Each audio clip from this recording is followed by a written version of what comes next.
या बातमीपत्राचे प्रायोजक आहेत डॉक्टर स्मिथ व डॉक्टर श्रद्धा पवार यांचे सिद्धी स्किन हेअर कॉस्मेटिक क्लिनिक व लेझर सेंटर।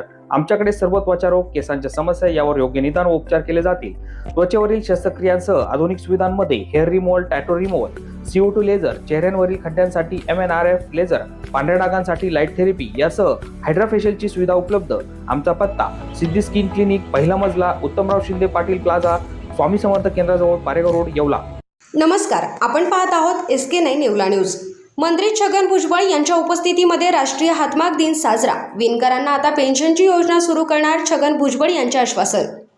विणकरांच्या सामाजिक सुरक्षा, आरोग्य विमा, शिक्षण आणि कल्याणाशी संबंधित प्रश्न शासनापर्यंत प्रभावीपणे पोहोचवून त्यावर सकारात्मक निर्णय घेण्यासाठी आपण कटिबद्ध आहोत। महिलांचे योगदान विशेष उल्लेखनीय आहे। अनेक कुटुंबांमध्ये महिलांच्या परिश्रमामुळे पैठणी उद्योगाला बळ मिळाले आहे। लोकल ते ग्लोबल या संकल्पनेनुसार येवला पैठणीला जागतिक बाजारपेठ मिळवून देण्यासाठी सर्वांनी एकत्रित प्रयत्न करूया। पैठणी हा केवळ व्यवसाय नाही, तर महाराष्ट्राच्या अस्मितेचा आणि सांस्कृतिक वैभवाचा अभिमान आहे, असे प्रतिपादन राज्याचे अन्न, नागरी पुरवठा व ग्राहक संरक्षण मंत्री छगन भुजबळ यांनी केले। राष्ट्रीय विणकर दिनानिमित्त येवल्यात महाराष्ट्र वस्त्रोद्योग समितीचे अशासकीय सदस्य मनोज दिवटे यांनी आयोजित केलेल्या कार्यक्रमात ते बोलत होते। याप्रसंगी भारतीय जनता पार्टीचे प्रदेश प्रवक्ते लक्ष्मण सावजी, राष्ट्रवादी काँग्रेस पार्टीचे प्रदेश उपाध्यक्ष अंबादास बनकर, जिल्हा परिषदेचे माजी अध्यक्ष राधाकिसन सोनवणे, येवल्याचे नगराध्यक्ष राजेंद्र लोणारी, अमृता पवार, कृषी उत्पन्न बाजार समितीचे सभापती वसंतराव पवार, प्रमोद सासकर, बंडू क्षीरसागर, सोनी पैठणीचे श्रीनिवास सोनी, भांडगे पैठणीचे संचालक राजेश भांडगे, कापसे फाउंडेशनचे दिलीप खोकले, रमाकांत भावसार, मयूर मेघराज यांच्यासोबत येवल्याचे उपविभागीय अधिकारी बाबासाहेब गाडवे, तहसीलदार आबा महाजन, गट विकास अधिकारी संदीप वायाळ यांच्यासह विणकर बांधव बहुसंख्येने उपस्थित होते। SK9 येवला न्यूजसाठी ब्युरो रिपोर्ट, येवला। आज आपल्या उपस्थितीमध्ये राष्ट्रीय विणकर दिन साजरा झाला। विणकरांसाठी अनेक योजना देखील आपण सांगितल्या।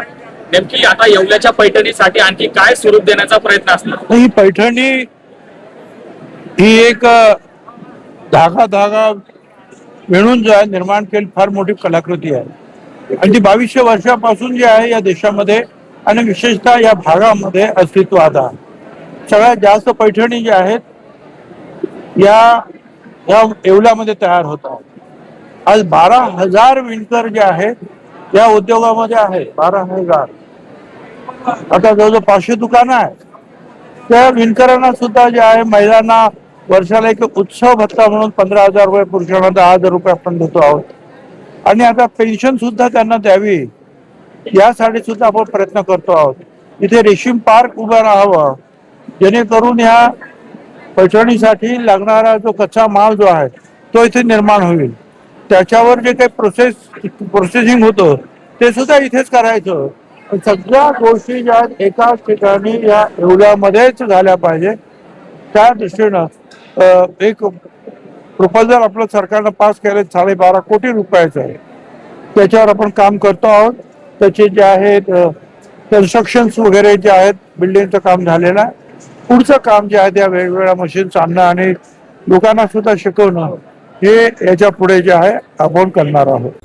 या बातमीपत्राचे प्रायोजक आहेत येवल्यातील कापसे पैठणीचे ब्रँडेड कपड्यांचे शोरूम म्हणजेच कापसे रेमंड। सर्व नामांकित ब्रँडचे शर्ट, पॅन्ट, शर्टिंग आता एकाच ठिकाणी। लग्नसराई निमित्त डिझायनर शेरवानी, जोधपुरी, सूट, कुर्ताचे सर्वात मोठे रेडी कलेक्शन, तेही योग्य दरात उपलब्ध।